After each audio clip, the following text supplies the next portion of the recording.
Hello everyone, NK education channel पर आप सभी का बहुत बहुत स्वागत है। कैसे हैं आप सभी? सीटेट की अच्छी तैयारी चल रही होगी।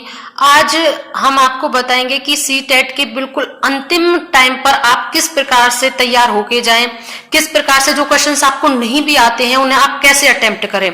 और मेरा टारगेट तो ये नहीं है कि सिर्फ आप 90 लाएं, 90 प्लस लाएं, क्योंकि जब हम 90 प्लस लेके चलेंगे तभी हम अपनी क्राइटेरिया को और अच्छे से पार कर पाएंगे।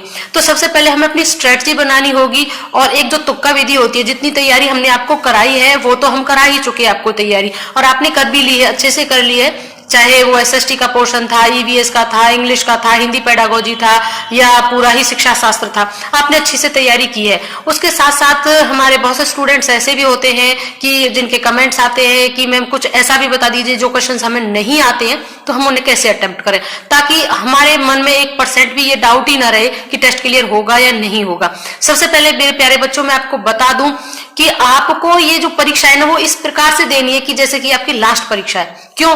क्योंकि आपको तब मोटिवेट होना है, क्योंकि अभी बहुत सारी और वैकेंसीज निकलेंगी। सीटेट एक बार क्लियर कर लीजिए, आपका लाइफ टाइम रहेगा, तो आपका ये बार बार सीटेट को तैयार करने का जो मैटर है वो ही खत्म हो जाएगा। फिर आपका जो फोकस होगा ना, वो चाहे DSSB में वैकेंसी निकलती है, चाहे बीपीएससी में निकलती है, चाहे जिस भी स्टेट में निकलती है, और आप जहां से भी बिलोंग करते हैं आप उसकी तैयारी कर सके, चाहे वो सुपर टेट है, कुछ भी है, आप उसकी तैयारी कर सके, ना कि सीटेट पर ही आप फोकस कर सके। तो उसमें मैं अपने उन स्टूडेंट्स के लिए भी लेके आई हूँ जिन क्वेश्चंस में हम मान लीजिए अटक गए हैं, उन्हें हम अटेम्प्ट नहीं कर पा रहे, तो उन्हें हम कैसे करेंगे अटेम्प्ट। तो सबसे पहले तो आपको बहुत मोटिवेट होना है और आपको सोचना है कि ये टेस्ट हमारा 101% क्लियर होगा। पूरे एनर्जेटिक रहिए और अच्छी तरीके से जाइए, हमारी भी गुड विशेस आपके साथ रहेंगी। अब इसमें आपको स्ट्रेटजी क्या अपनानी है वो मैं आपको बता देती हूँ। मैंने उनको लिख लिया है, पॉइंट बना लिए हैं उनको, ताकि आपको अच्छे से बहुत स्पीड में बता सकूं, वीडियो ज्यादा लंबा ना हो। तो उनको मैंने पूरा अच्छे लिपिबद्ध उनको कर लिया है। सबसे पहले आपको क्या करना है, अपना टाइम मैनेजमेंट आपको रखना है। टाइम मैनेजमेंट सबसे पहले होता है, और एक आपको मोटिवेट रहना है। दो चीजें ऐसी प्लस पॉइंट होते हैं जो हमें किसी भी परीक्षा को पास कराने में आसान होते हैं, एक मोटिवेट, एक टाइम मैनेजमेंट। एक आप टाइम मैनेजमेंट करिए, मॉक टेस्ट ज्यादा से ज्यादा करिए, यही वो स्कीम्स है जिन्हें आप सीटेट क्लियर कर पाएंगे। तो एक तो जब टाइम मैनेजमेंट हो जाता है, मैंने आपको पहले बोला था कि जो सीटेट की ऑफिशियल वेबसाइट है ना, उस पर जाइए, वहां से मॉक टेस्ट लीजिए और अपना घड़ी लगाकर वो देखिए, क्योंकि फिर आपके अंदर ये चीज रहेगी कि मैं इसे कर सकता हूं। इसके बाद जो पॉइंट्स मैंने लिखे हैं मैं उनको बता दूं कि जिन क्वेश्चंस को आप नहीं कर पा रहे तो उन्हें किस प्रकार अटेम्प्ट करेंगे। सबसे पहले आपको क्या करना है कि आप पूरा पेपर में जो क्वेश्चंस आपको अच्छे से आते हैं ना उनको अटेम्प्ट कर लीजिए।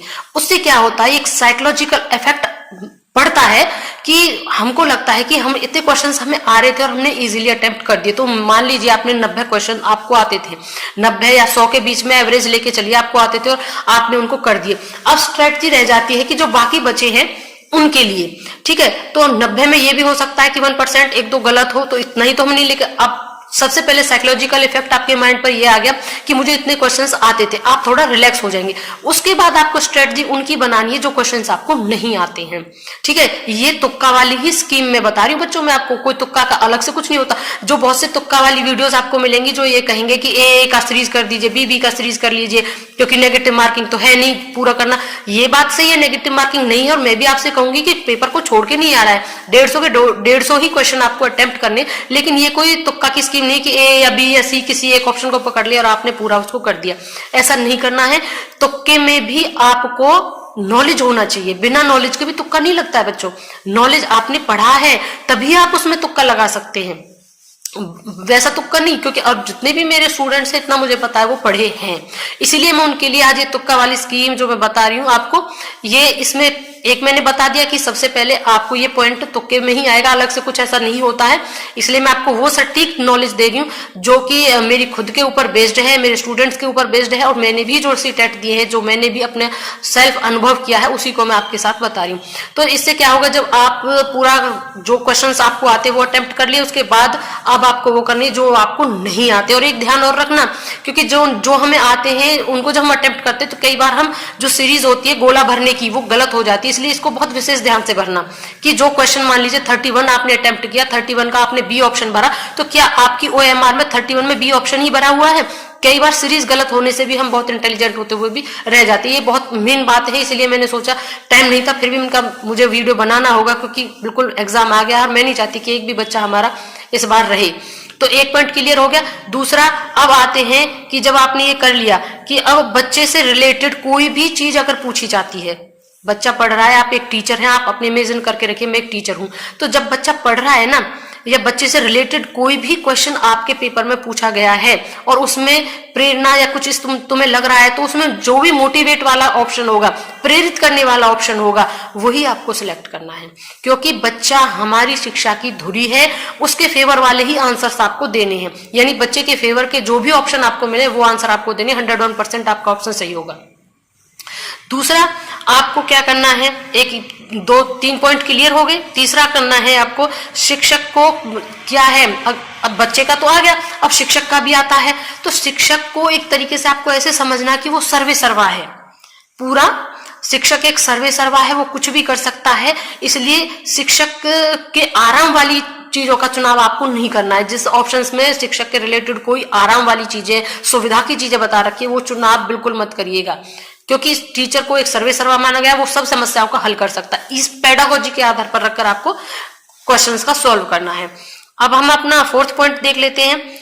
जो नहीं आता है ना, उनमें से जो ऑप्शन, मान लीजिए क्वेश्चन आपको बिल्कुल नहीं आ रहा, और पता है सीटेट में क्या होता है, बहुत बड़े बड़े लेंदी क्वेश्चंस होते हैं। उन क्वेश्चंस को पढ़ने में ही ऐसे लगता है कि 1 मिनट से ज्यादा तो मेरा क्वेश्चन पढ़ने में ही चला गया। तो आपको अगर लग रहा है कि मुझे आता नहीं है, तो इतना टाइम वेस्ट ना करें, आप सीधा ऑप्शन पे जाएं। तो ऑप्शन में ही कई बार हमें जवाब मिल जाता है।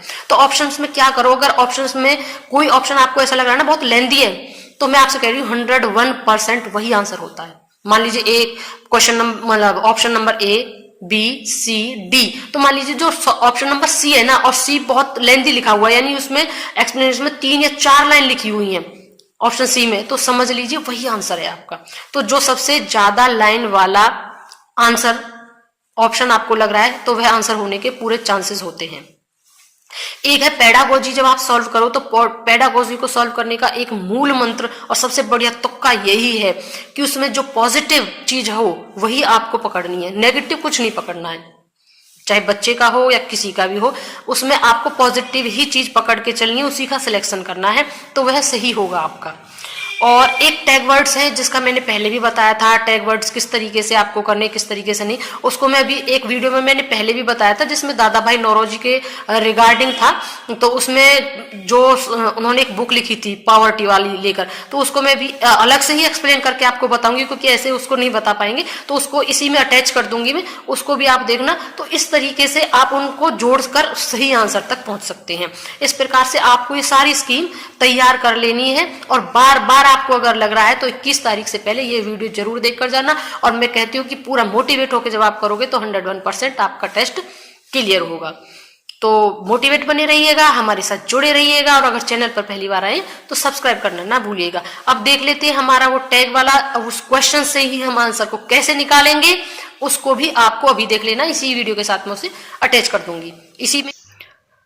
तो बच्चों ये है वो क्वेश्चन, यहाँ पर देखें, आपको फॉर एग्जाम्पल समझाने के लिए इस क्वेश्चन को देखें, दादा भाई नौरोजी वाला, कि पुस्तक पॉवर्टी, यहाँ पर पुस्तक है ये, poverty and British rule in India के व्यापक विषय यानी थीम के बारे में है।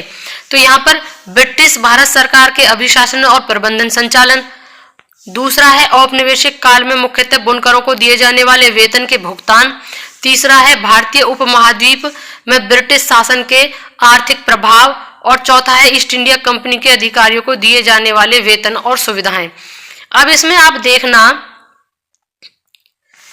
यहां पर किस तरीके से हमें क्वेश्चन से आंसर ढूंढना है। यहां पर इन्होंने पॉवर्टी, गरीबी एंड ब्रिटिश रूल, तो हमें दो मेन चीज, मैंने कहा था हमें मेन पॉइंट को पकड़ लेना। तो इसमें हमने पॉवर्टी है मेन चीज और ब्रिटिश रूल है। तो इनमें से किस ऑप्शन में आपको ये दोनों चीजें मिल रही हैं, कि पॉवर्टी यानी अमीरी गरीबी से संबंधित कोई चीज और ब्रिटिश रूल से संबंधित कोई चीज। तो देखिए दोनों ही चीजें मिलनी जरूरी है। यहाँ पर ब्रिटिश भारत सरकार के अभिशासन और प्रबंधन संचालन, केवल एक चीज मिल रही है ब्रिटिश रूल, दूसरी नहीं मिल रही है, यानी आर्थिक की कोई बात नहीं है। और दूसरा ऑप्शन देखिए, औपनिवेशिक काल में मुख्यतः बुनकरों को दिए जाने वेतन के भुगतान, और इसमें केवल बात, इसमें ब्रिटिश रूल की नहीं हो रही है, वेतन की आर्थिक वाली बात आई तो है लेकिन रूल की नहीं आई है, जबकि यहाँ पर दोनों बातें आनी जरूरी हैं। इस तरीके से हम उनको टैग करेंगे, वर्ड को टैग करना ये। तो तीसरा ऑप्शन जो है भारतीय उपमहाद्वीप में ब्रिटिश शासन के आर्थिक प्रभाव। इसमें देखिए आप दोनों चीजें आई हैं मेरे बच्चों, ब्रिटिश शासन आया है और आर्थिक प्रभाव दोनों। यहाँ पर पॉवर्टी है तो पॉवर्टी तो आर्थिक उसमें आ गया, भाई अमीरी गरीबी दोनों आर्थिक सिचुएशन में आएंगी, और ब्रिटिश रूल जो शासन है वो यहाँ पर आ गया, तो दोनों चीजें आ गई। तो राइट आंसर इज दी भारतीय महाद्वीप में ब्रिटिश शासन, राज व आर्थिक प्रभाव, ये इसके व्यापक विषय में उनके बारे में उन्होंने लिखा था। और जो चौथा है ईस्ट इंडिया कंपनी के अधिकारियों को दिए जाने वाले वेतन और सुविधाएं, तो इसमें भी केवल वेतन और सुविधाएं, उसके रूल या शासन के बारे में कुछ नहीं है। तो इस तरीके से हमें क्वेश्चन को देखना है, वहीं से उसका आंसर हमें ढूंढकर निकाल लेना है। आई होप आप अच्छे से समझे होंगे और कमेंट करके जरूर बताइएगा, मोटिवेट रहिएगा। हमारी चैनल की तरफ से आपको अग्रिम शुभकामनाएं हैं, और अगर अभी तक चैनल सब्सक्राइब नहीं किया है तो बच्चों चैनल जरूर सब्सक्राइब करना है। Okay, thank you and thanks for watching.